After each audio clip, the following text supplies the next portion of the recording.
Sa, ti dico subito che parlare di Baudouin intanto ti implica un allargamento anche del discorso, perché lui è la personalità sua, gli interessi suoi, i lavori suoi, poi la sua vita stessa, anche diciamo il suo interesse per la politica. Sì, noi in quella tentativo, diciamo, quella proposta di avvicinare Resiano a Russo è stato già confutato da Baudouin stesso. Lui fa anche tutta una serie di esempi per far vedere che non è possibile che siano di parentela molto stretta. I primi studi sul dialetto del Torre risalgono a metà dell'Ottocento da Sresniewski, grande linguista russo, molto noto a quell'epoca in Russia. Avevano intenzione di fondare un insegnamento, una cattedra degli studi slavistici in generale, e avevano mandato degli giovani studiosi a formarsi all'estero negli anni 40 dell'Ottocento. In quel quadro, tra questi Sresniewski, che è stato mandato in missione per circa 3 anni, se non di più o poco meno, e ha girato in tutti i paesi, fuori dalla Russia, in tutti i paesi dove si parlavano lingue slave, è arrivato anche in Resia, e da Resia è arrivato anche nelle valli del Torre.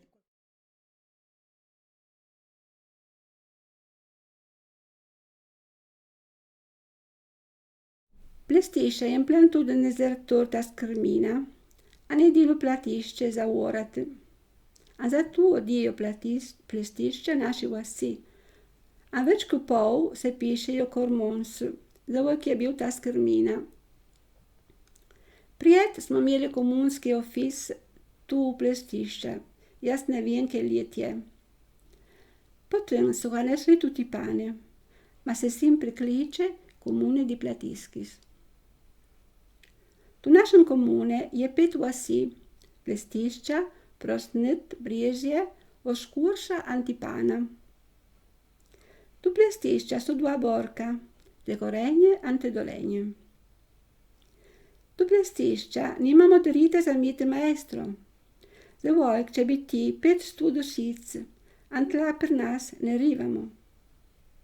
Tla per nas uči gospod kaplan, anto Brezje, anto Prosnit. Tutti pane, anto Oškurše, ma io maestro. Intanto sappiamo che è sceso dalla Russia in Italia sulla scia del suo maestro Sresniewski, che nel 1944 aveva già pubblicato una specie di diario del suo viaggio al sud, tra gli slavi meridionali. Baudouin è diventato suo allievo preferito, perché Baudouin era veramente geniale, e quindi per la sua tesi di dottorato Sresniewski lo ha indirizzato a Resia. È per questo che già nel 72 e poi nel 73 e poi in tutto Baudouin de Courtenay è stato 11 volte in Italia. Sì, lo ha mandato appunto a Resia per studiare approfonditamente questo dialetto. Il viaggio è durato appunto qualche mese tra il 72 e il 73, e nel 75 è uscito Opit fonetiche Resianskih Govorov, che vuol dire il saggio di fonetica delle parlate resiane, nel 75, e subito dopo, direi quasi in contemporanea, l'ha legato il catechismo resiano. Aveva, come dire, un'energia, no? A parte l'intelligenza, ma un'energia, una velocità nel realizzare i suoi progetti, per cui in un mese ha visitato tantissimi paesi, in tutto, e non solo di Resia, ma anche della Valle del Torre e della Valle del Natisone, e poi anche sul Coglio in Slovenia e così via. Lui però ha visitato 23 paesi della Val Torre e sulla base diciamo dei testi ha per un verso pubblicato i racconti, no? I saggi diciamo ai fini della dialettologia e dell'etnografia, quello che lei ha fotocopiato, e sarebbero i materiali secondo del 1905, ma tutto quel materiale lui poi lo ha trascritto in schede ai fini di un glossario che ho pubblicato io nel 2009 ed è, eccolo qua, e sono 7405 parole. Anje powiększeno pravico, se je zgodila mene mladih mojih let. Mislim, da v 7 ali 8 let. Moj barba vsaki petek je prišel po hišah brat spujho, anteleta, jartan kozliče. Anje johnu prodaja viden. Jaz sem vprašal moj oče, kaj klad je barba Stjefen tekaj spujhe? Moj oče mi je javil. Moj sin, jo ni uviden prodajati. Mo sem javil. Kemu jo tekaj proda? On mi je javil. Šjorjen jo proda. Jaz sem javil. Ker jo ložijo tekaj, ki vsaki petek je že ne da uviden. Moj oče mi je javil. Moj sin, red se mažijo z njo. Quando lui arriva in una località, e sono 23 della Val Torre, lui si informa prima di iniziare di tutto e quindi intanto dove si trova, quanto ha camminato, chi ha incontrato, chi sono, quanti anni ha, che cosa fanno, ci sono tutti i dati di tipo appunto diciamo etnografico. Ma mama je pustila vsaki bodki zametla, tejno jaje ne kokoši. Jaz sem vzel to špujo moji matere, an sem šel zgor v sirak, an sem briješe dal pustu, an sake so zgor vzdignil. An se sem red namazal z njo. An sem se obu, briješe, zgor, an sem prišel dol v hišo, an sem dol sednuta na mizo. Ker je videla mama, da špuje nije, je vprašala oče, da je on po vnucu. An je jav, da ne. An zato so vprašali me bratre, da kam so vložili špujo. Oni so jali, da ne neč bido. Oča je vel taka belica moja bratra, an ga je začel butati po orporiti. Allora, qui c'è scritto, no? Io le scrivo, non so, o russo o tedesco è la stessa cosa. Allora, sono testi raccolti nell'anno 1873, no? Sì. Poi... Quando nel 1873 Jan Baudouin de Courtenay raccoglie le testimonianze a Platiskis, Antonio Cormos aveva 27 anni e gli racconta una storiella divertente, una di quelle storielle che si raccontavano in paese e che si raccontano ancora oggi, che sono piene di humor e di arguzia popolare. Lei vede che per ogni località dà tutte le informazioni anche a distanza di 20 anni, perché lui poi nell'11 è voluto tornare negli stessi luoghi per verificare e infatti poi annota, no, le differenze oppure la conservazione di vocaboli, di modi di dire. Esatto. Quindi è già un lavoro diacronico il suo, è già un lavoro diacronico.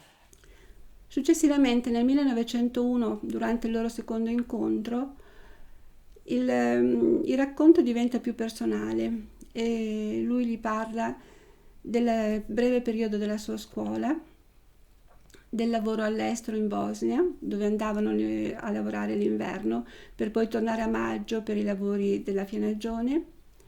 Gli racconta di un episodio della sua vita di bambino che gli è occorso verso gli 8-9 anni, che come lui dice racconta sotto forma di storiella, e poi alcuni accenni alla nascita del paese, Il duplice intento di una ricerca linguistica, dialettologica e culturale etnografica lo si capisce, allora etnografica dal contenuto, ma linguistica perché lui non trascrive in una, diciamo, grafia normalizzata, ma adotta una forma abbastanza semplificata, perché in realtà nel glossario i segni speciali sono molto più numerosi, e lo trascrive anche foneticamente, no? Quindi è un lavoro doppiamente scientifico.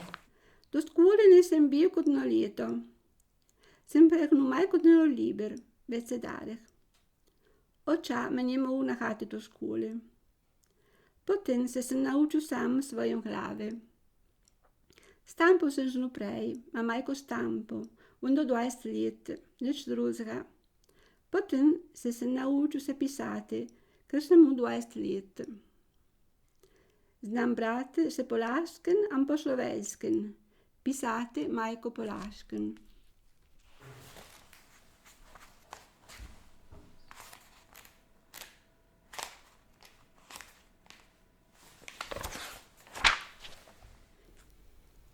Jaz znam canzonet slovenskih dosti.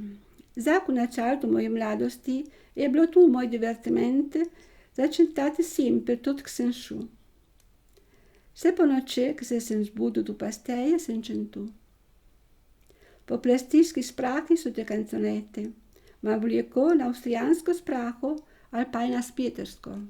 Materiali gli uso-slavianski dialettologhi e etnografi, dialettologia ed etnografia, perché per lui le due cose si fondevano e alla base di tutto l'elemento, diciamo, amalgamante era la lingua, per cui per lui la lingua non era fine a se stessa, era lo strumento per arrivare a qualcosa di più profondo.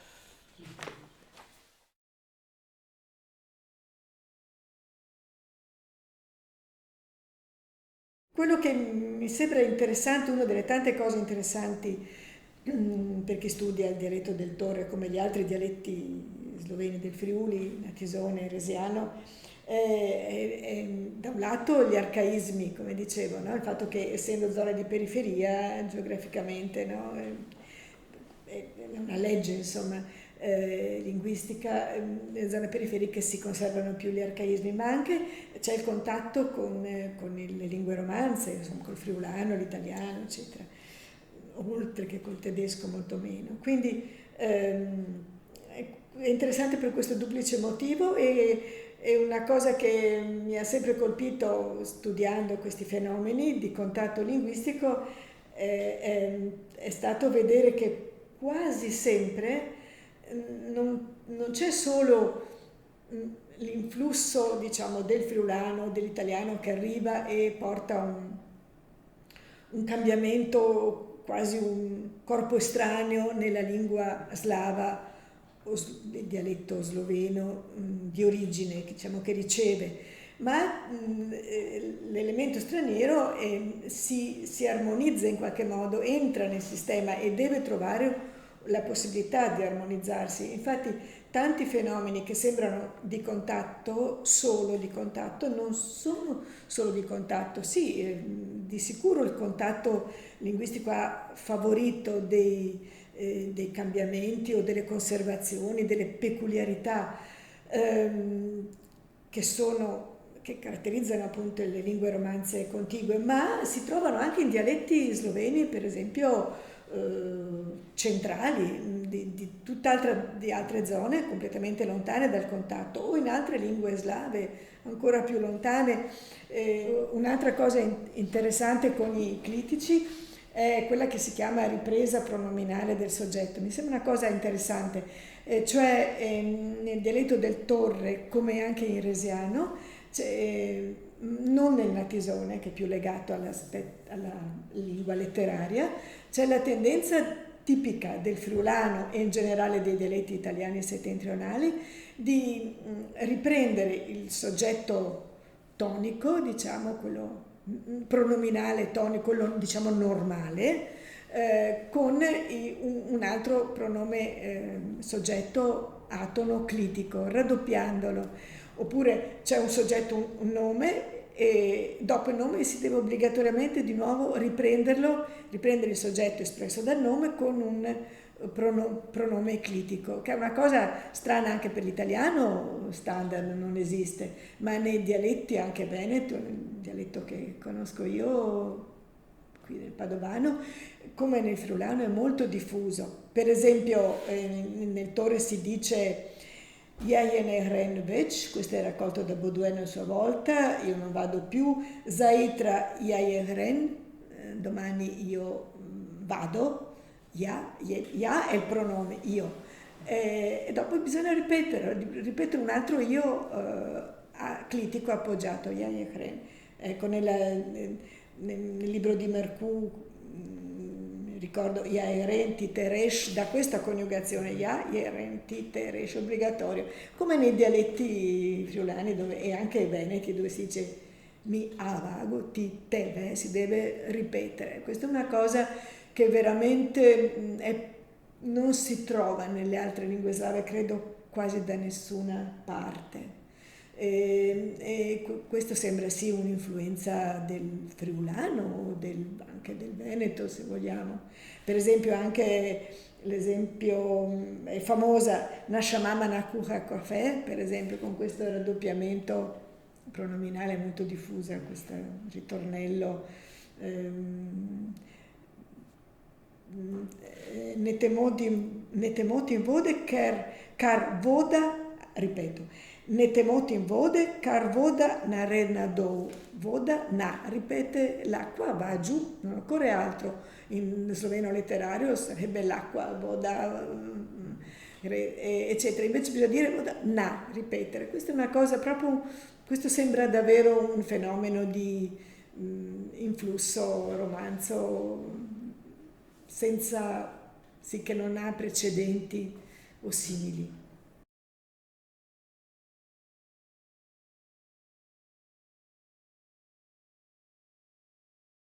Non solo nella linguistica, ma anche al di fuori della linguistica, una delle sue teorie, perché ne ha avute di più, no? Perché come vero ricercatore è sempre in movimento, sempre nella ricerca di nuovi punti di vista, ma quella più nota, sotto il nome anche dato da lui in teoria turanica. No, forse lui stesso non ha dato nessun nome, no, cioè anche quella denominazione teoria turanica è stata data da altre persone poi, ma è quella più nota, no? Insomma, e quella si è poi rifiutata sulla base di argomentazione linguistica abbastanza presto, in modo serio e fondato da Ramous negli anni 20 del Novecento, quindi diciamo a distanza di più o meno 50 anni dalla presentazione di questa teoria.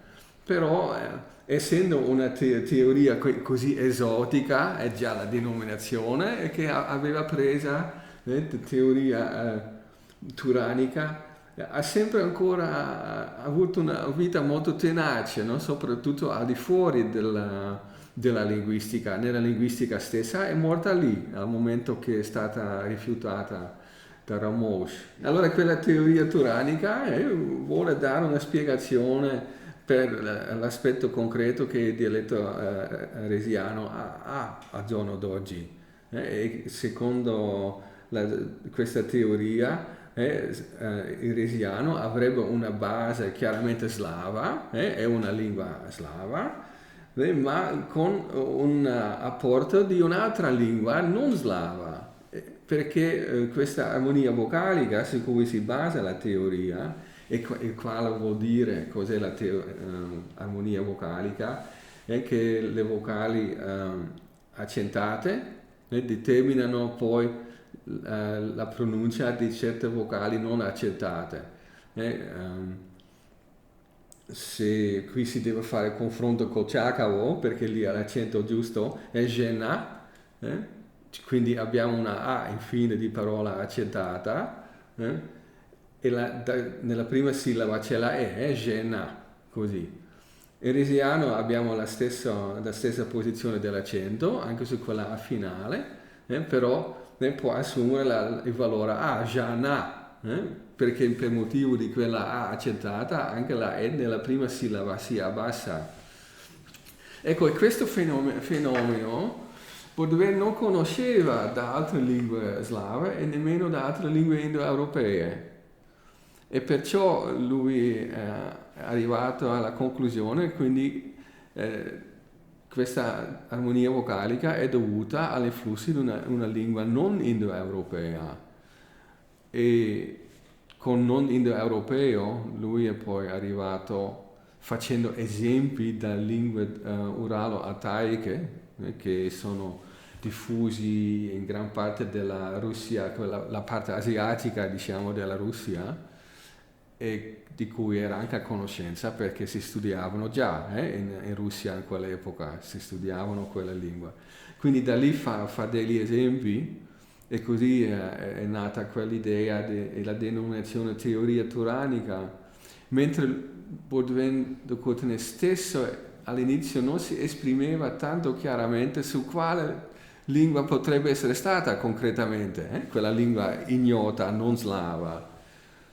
E questo l'hanno fatto poi altre persone per lui, storici, eccetera, che studiando i primi scritti dove vengono menzionati gli slavi che arrivavano da queste parti, quindi nel Friuli, nella Slovenia e nell'Austria, erano anche guidati quasi da un popolo non slavo, gli Avari, in sloveno Obri si chiamano, un popolo chiaramente non indoeuropeo, anche se poi non si capisce quale etnia sia stata concretamente, ma questo nell'Ottocento non importa ancora tanto.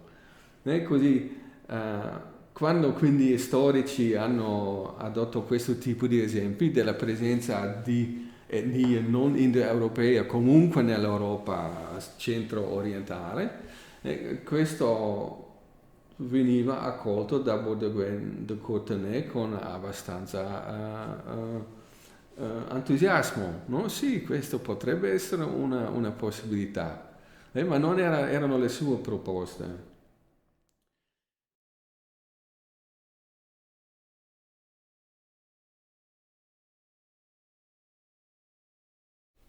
De bot se non tie un po' prau uns chisce. Mamate mie vidala, de non se briese bocre sa vuoi che soblebile. A mojo ča mi je klicu nazet. An sem persutu chisce.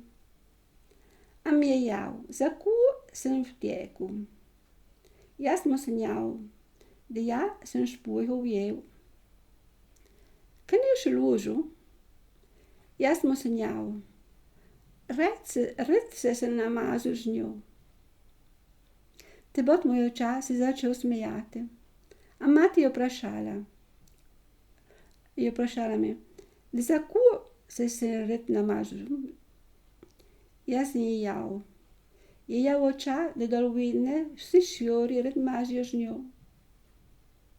Oča je vzel novino surkijo za me ustrašiti, ma skrivši se je smeju.